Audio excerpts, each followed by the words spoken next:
So let's go into a little bit of detail about the setup with a Euro Nymphing rig. I was with Brian Flint, who's a guide in Northern California. We were on the Lower Sacramento River, and he went through his Euro Nymphing rig and the way he sets it up.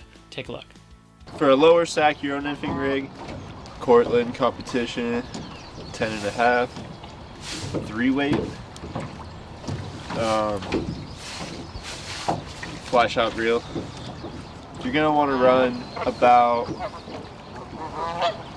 7 to 9 feet from your tippet ring or your sighter. And so from my fly line, I have about 15 to 20 feet of 15-pound Maxima Chameleon. And that is a level taper, so there's no 20-pound, 15, 10, it's just straight 15. And then I run that to a piece of red cider, and then to another piece of chartreuse cider, to a tippet ring. And like I said, about 7 feet total length for my leader. But I run about 4 feet to a micro swivel, and then about 18 inches to a second fly, and then about another 18 inches to my third anchor fly, being the heaviest on the bottom. And what that does is you'll be able to fish a separate water column. I tie off my top fly to my micro swivel, and then I tie off the hook eye for the second fly, and the third fly just ties on. Typically I'll run 3 just for weight, so I can add extra weight, but you can get away with 2 flies out here. Other than that, it's just straightforward tight line Euro Nymphing rig, nothing too crazy. But I do like the tippet ring, and I do like the micro swivel.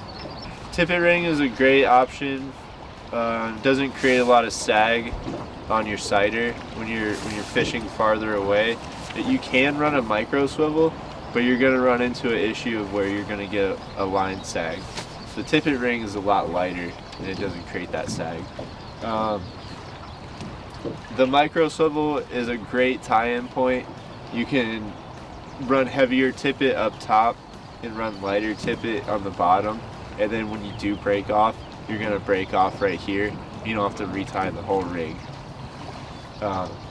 And it does create a good tie-in point for the top fly as well.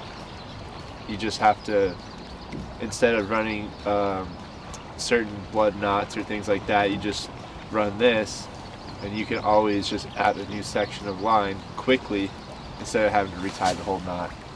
Really helps out fishing quicker. So the Sacramento River can be really challenging. It can be especially difficult when somebody doesn't know the area. And if you don't and you want to get onto some fish, Brian Flint is a good guy to know. Let us know. We'll put you in touch with him. He guides on the Sacramento River. He also does the McCloud and the Pitt River up here in Northern California, both drift boat and walk and wade.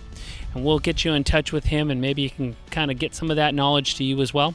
We'll see you right here next time on the Backcast.